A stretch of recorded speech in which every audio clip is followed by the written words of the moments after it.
time for another round of brandy. Candid conversations over cocktails about all things brand with your hosts, Reilly Newman and Scott Saunders, the brand developers behind Motif Brands.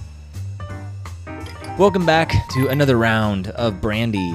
Starting today's episode is actually something really cool that Scott came across. Yeah, up in Canada, they're doing, A&W is releasing the Smash Burger, their version of a Smash Burger.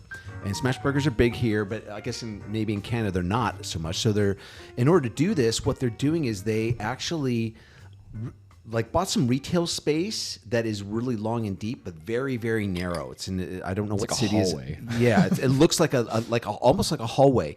And they basically took what would be considered an entire A&W restaurant, from the tables to the condiments to everything, the menu, the signage, everything is squished. Everything is smashed. Has a compressed look. The logo and the signage, the menu is squished. They even have the stools, the round bar stools are actually more like ovals. Very shallow counter space. Special ketchup and mustard containers that are compressed. Even your point of purchase display and the printout for your receipt is extra skinny, and it's one of those things that the reason that I saw the article, the reel on it, was the guy was like, he was talking about the industry, how getting a client or a corporation to buy off on such a creative move for simple product release, because they did it to everything. It wasn't just one thing. They carried that creative component consistently, visually compress it. I thought it was just brilliant. I love the use of that they were able to take something like the attributes of a smash burger and turn it into a theme, and then the whole strategy then just kind of writes itself following that theme. Yeah. It's really fun because it's it's Disney-esque in a lot of ways of going, okay, if this is Fantasyland, if this is Adventureland, then how would we do the sign? Then how would we do the receipt? Then how do we do this, right? Or like the plating or whatever it is. And so they took the theme of Smashed and just put that through everything. And it's really cool. So props to them. Oddly, it's in Canada. Wasn't expecting that because they're actually founded in Lodi, California. Yeah, and we pulled this up online too to look into it. It's like, really? And then this is a thing. So it wasn't just some weird AI made video that it came across. It did look like that, but it wasn't. It wasn't because I was like, wait, this can't be true, really? So, but doing something that was very distinctive. Yeah. So props to them. Yeah, and it's actually kind of I've been thinking about this thought that I'll probably write about, but it's about either does theme birth strategy or does strategy birth theme? And I feel like both those are huge levers that businesses can take advantage of, but it's something I'm exploring further of going, okay, what comes first? Is it chicken or the egg, or is it kind of one can lead to the other, right? Your brand or your company has a personality. Right. If it was among 10 different personalities in a room, where would your brand, what kind of personality would it have? And having that reflected in the visual tone, in the messaging, and not exactly what you say, but how you say it, the manner in which you say it. It's kind of the same thing. Yeah, and so even today, it kind of relates to what we're talking about, because theme to me is very important. And there's a great book called The Theming of America, and it's an old book, but it has a lot of great points about our desire as society and as humans for theme. And now we all live in, very boxy houses, very boxy buildings, things that lack theme, and that we love that. And so you look at brands that do carry over the theme, and really it becomes a very distinct asset part of the brand. And this kind of leads to this Harvard Review article that we came across, or Harvard Business Review. And it was talking about distinct versus non-distinct logos in specific. And they said descript and so they were saying descript would be, for instance, if you are launching a solar business, and descriptive logo would show that there's roof panels, that there are solar panels, or there's a sun, and there's like the things that you would come to expect with that. If it's a bakery, you're going to show a loaf of bread. If you're a plumber, you're going to show pipes and wrenches and water, gushing, or whatever it is. Those are descript logos. Nondescript logos are ones that I think are usually more like word marks, where it's more about the name, but usually something about it is implied. But those would be more that are obscure, that, for instance, the Adobe's monogram, A, it says A, but it doesn't, it doesn't necessarily say exactly what Adobe does. Or, again, let's talk about the Nike swoosh. For instance, it comes to signify that, but just the swoosh alone doesn't necessarily say athletic apparel, right? Do you go with descript or nondescript? And the article was kind of breaking it down to that point and kind of leaning, I think, and they were talking more in general marketing. So their audience was people that are just more into marketing, and they this article chose to highlight the logo. But I feel like they were leaning much more on it's a better thing to not have it be vague. Like to lean more into a descript logo is probably better than a nondescript.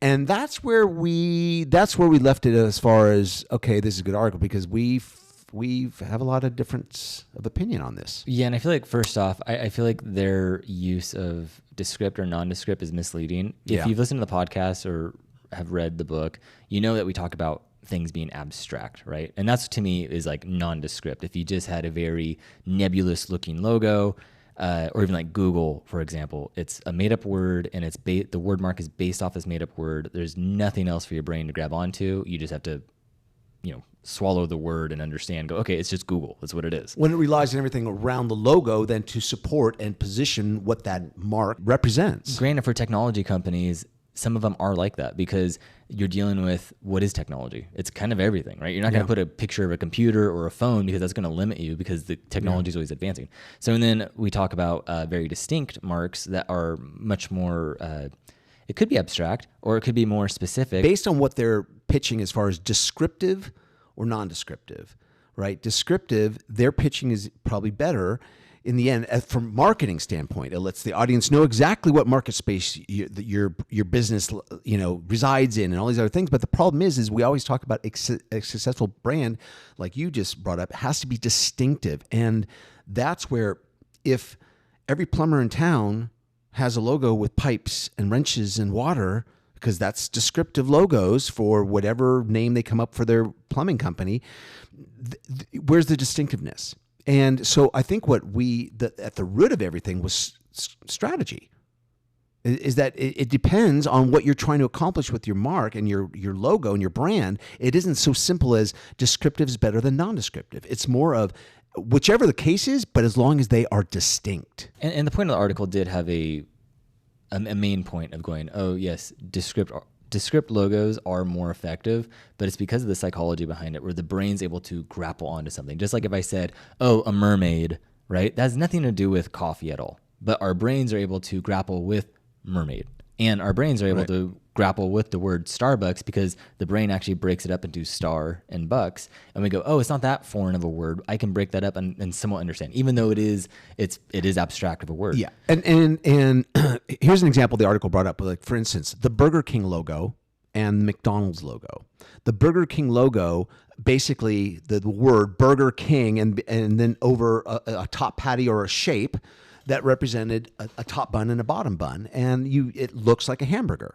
It says hamburger, but it literally also, in that example, it literally says burger. But McDonald's, its golden arches never says hamburgers, but there's more to it than that. It's like looking at it in a bubble, and brand is so much more than just the logo. We've talked about that. Yeah, and so when you do think about an overly descript logo, some really bad examples, you think of maybe a local dentist office, or you think about a real estate office where it's like they'll have a picture of a house, and the dentist will have a picture of a tooth. And so, yes, it is descript. Yes, it is to the point. And to me, I would call it very literal, right? And very literal, it's when something can be reduced to almost like an icon where it's like, okay, that does represent that. So maybe on your phone or something, if you were looking up headphones, it would have a picture of a headphones, right? That's not a logo because it's not something that you can actually protect and claim as yours because it's not distinct enough. So then that's where you're going to shoot yourself in the foot if you do go, oh, my logo is just going to be a tooth. It's not distinct enough. You can't trademark it. You can't protect it. You can't do anything like that.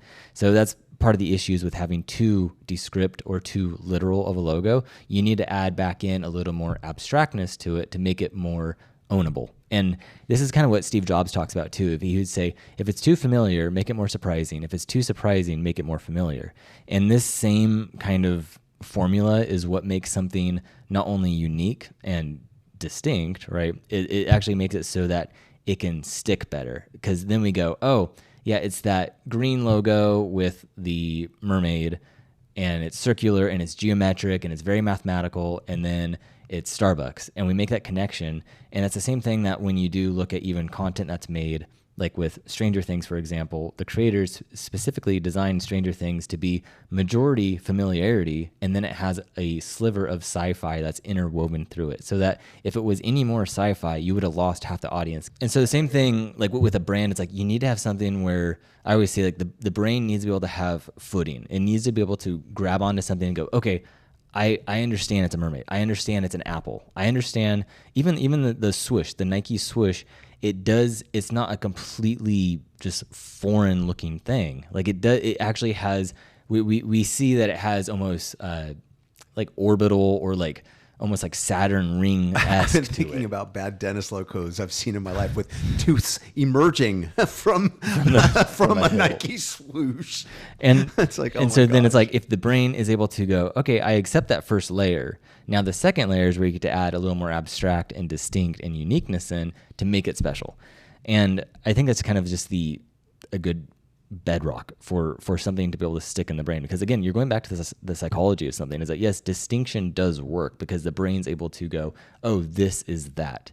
Too much abstract and too much gray area, the brain can't grapple with anything. It's just out there floating, so you need something to help it kind of cement the idea and be able to hold on to it. Yeah. And that kind of goes back to actually Nike, where when he first accepted the logo, Phil Knight, the founder of Nike, he was trying to sell it. So he's out there trying to sell Nike shoes to all the salespeople at a trade show.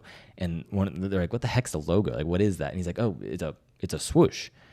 And he's like, what the heck is that? All the salespeople were confused. And he's like, oh, it's the sound of someone running past you.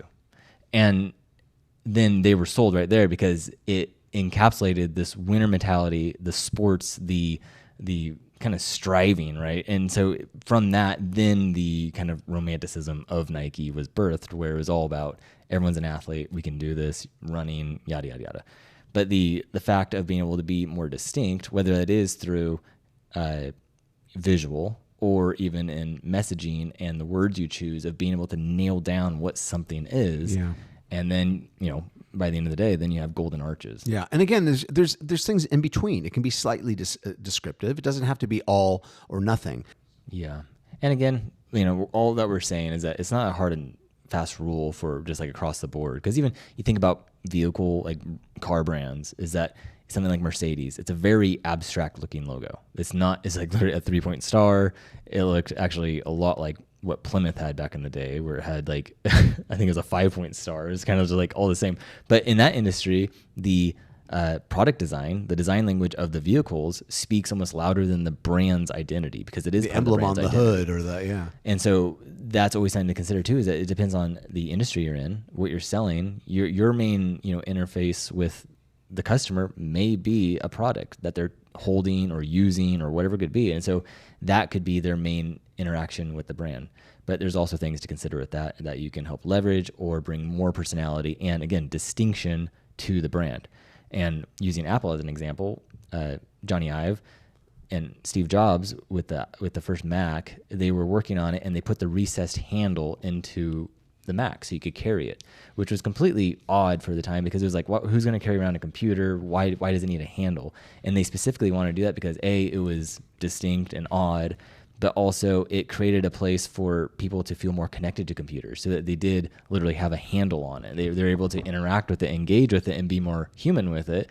And again, it became a distinctive asset, part of the brand. Well, and it was a all-encompassing solution. It wasn't, the motherboard and then the monitor and all these other components at IBM, when they were introducing their computers, it was a separate module. So to have something that was kind of a desktop, one all-in-one, that was new back then. Yeah. So it had a little more impact. So like Scott was saying, when you do look at your brand and go, okay, what is my strategy? How am I going about this? What's actually adding up and what's working together? Or am I being way too abstract where no one understands what's going on? I'm just too much in the gray area. Or am I actually being too literal? Am I being too descript and being very literal about it, where literally my logo is a tooth or something, and you're you're not setting yourself up for success, because you're really just limiting your potential in a lot of different ways by doing that. When you're sitting down, it's like, okay, descriptive or non-descriptive. It's like, well, what is your long-term plan for the business, the brand?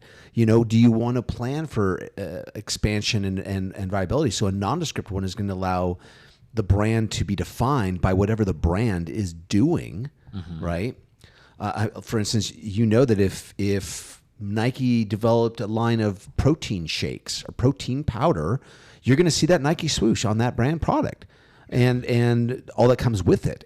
But so now the swoosh can be identified as all these other things: running shoes and apparel and accessories, and yes, protein powder, whatever it is. Whereas if it just showed a shoe, then you're showing a shoe on the side of a big container of protein powder. That doesn't work. And so again, it's like, what are your plans? What's your strategy? It goes back to strategy. So now going back to your question, does theme develop strategy, or does strategy develop theme? To me, it's almost twofold, because even Nike, their history of the logo was created first before the name, which is interesting. That college student designed the logo. It was abstract. It was interesting. They're like, okay, it's interesting. It's more stretched out than what we have now. But then they were called Blue Ribbon at the time, and they had some, business decisions to make. And they were like, what do we call it? What do we call it? So they were thinking of, at the time, like animal names were popular. You had Puma. You had a bunch of other animal names. Like the Tigers were the shoe that they were working through, the factory that made Tigers. And that was in Japan. And then they came across, randomly, it was like a last minute idea where the guy was like, oh, Nike, because of the goddess of victory or whatever. And then Phil Knight didn't like it at first. Same thing with the logo. He was like, it's all right. And then they stuck with it. And then the same thing with Nike, where he's like, I just don't know. Like, it's okay. Like, but then he's like, okay, we have to go with it, because he was actually on a deadline. And so then, right. Bottom line, trust your designers. And then what's fascinating about it is the owners are like, nah, I'm not like it. From that point, like the swoosh didn't represent victory. It didn't represent any of that. Nike and what it represented was the whole crux. Because I've been to Rome, where you see the arch of Nike that the Romans would march through after a victorious battle. You see that, where Nike represented that. They would do that. Yeah. And that is then what paved the way for all of Nike's theme, right? That's my point there, is that the brand, the naming, the vernacular, and them being articulate and distinct is what then paved the road for all of their theming in that. So I think sometimes the strategy can come first, where you go, okay, what connects to that? To me, it's just connecting dots. Yeah, for sure. So I think, are we going to leave a link for that article in the description, just so people have context? They can read themselves. And again, we're not. It was a good article. We felt like it was a little narrow focused, and again, it may have just been the vernacular that they chose to use that started this conversation after we each read the article, kind of going, descriptive or non-descriptive, which one's better? And it basically boils down to there isn't one. Right? It depends what you're strategically trying to accomplish and trying to do. But bottom line, it's got to be distinctive. Yeah. And I feel like with some of those things, even the design of packaging, you see it a lot in CPG brands, where they'll compare, this is the old packaging, this is the new packaging, and we're doing a heat map of what someone looked at and all these things, right? So that's how they're comparing this, is looking at heat maps, looking at where with eye tracking devices, all that kind of stuff. And I feel like it's a bit of a fallacy, because yes, you could design something that is quote unquote better by design standards, and it's going to leverage certain things, what our eyes are attracted to, and things like that. But that doesn't mean the brand's better, because if you make the design so much better that you lose the brand, like Bob's Red Mill just did, then is it a success or is it a failure? Yeah. We'll save that for more discussions. Yeah, that's a whole nother. That's a whole nother round. Well, thank you for listening. Thanks for listening, We'll be guys. back next week with another episode of Brandy. Cheers.